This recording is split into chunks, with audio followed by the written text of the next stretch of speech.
So this speech is on supply and demand and how the hype beast came about. So have you guys heard the term hype beast? Okay. If you have, good. If you haven't, don't worry about it. By the end of this presentation, you will know what a hype beast is. But that's beyond the point.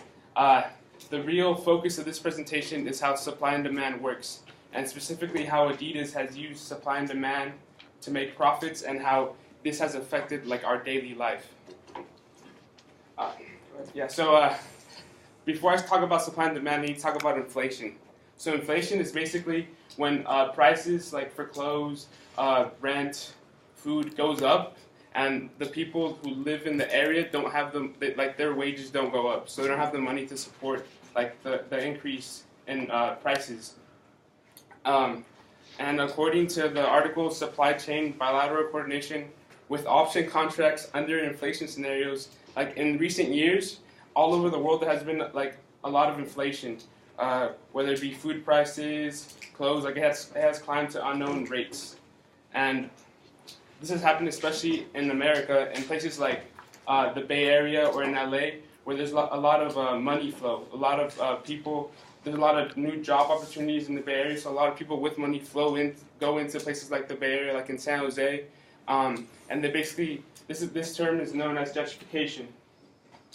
So when people with money come in and displace others who don't have as much money, so when people with money go into an area, what's called prices raise, because people are like, okay, if there's more people with money, they can afford stuff for higher prices, and basically.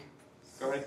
So this is just an ad, like a political cartoon, that kind of explains what happens with gentrifications, like taxes grew, landlords raised, ethnicities dispersed, stuff like that. And basically, what happens when inflation occurs through gentrification?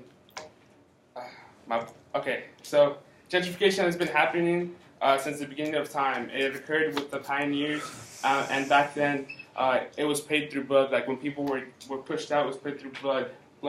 And today's blood is that demand decreases when gentrification happens. So like companies like Vans that create like a lot of the same shoes, if their prices raise, demand for them goes down because people don't have the money for it.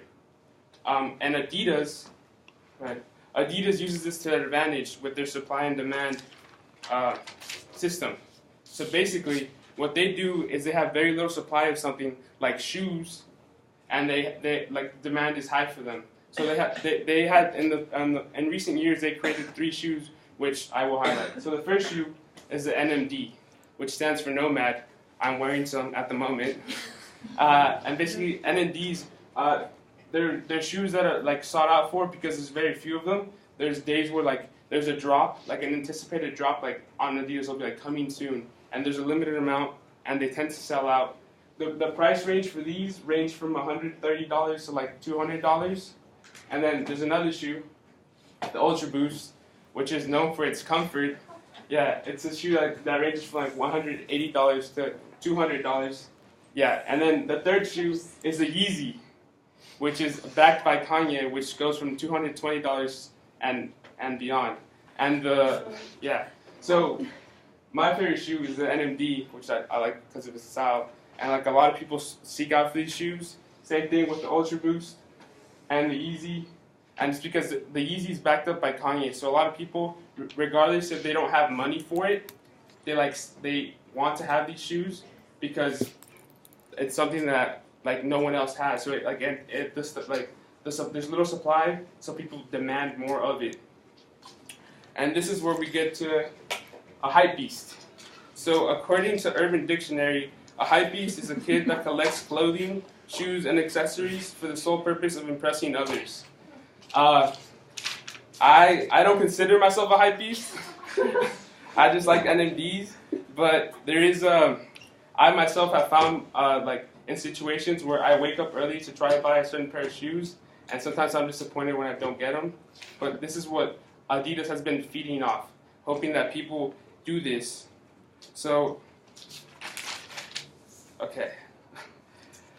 ultimately, this model supply demand works because I personally know it works. I've lived it where I sometimes feel like a need, not a need, because I know that these shoes go on one time and they don't get, like, once they sell out, they're gone. Like, you can't have them. And resale price is like twice or triple like the amount. So Yeezys can go for like, I don't really like Yeezys, but Yeezys go for like 3 times, like $600 on like resale price, which is insane. So this ultimately works, right?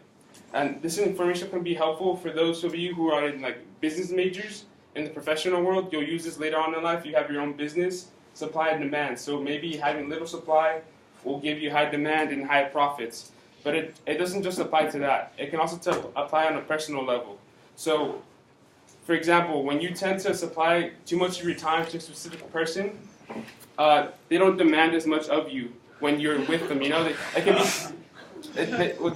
So you can do simple things. You know, like just eat some ice cream, spend a little time. But if you supply a lot of time to them, like it doesn't have to be as extravagant. But okay. But when you give them little supply, then when you actually have time for them, the demand is high. So they want to do something like that takes more time. And so I'm going to end on this note. Don't hate the player, whether it be Adidas or an actual person. Hate the game of supply and demand.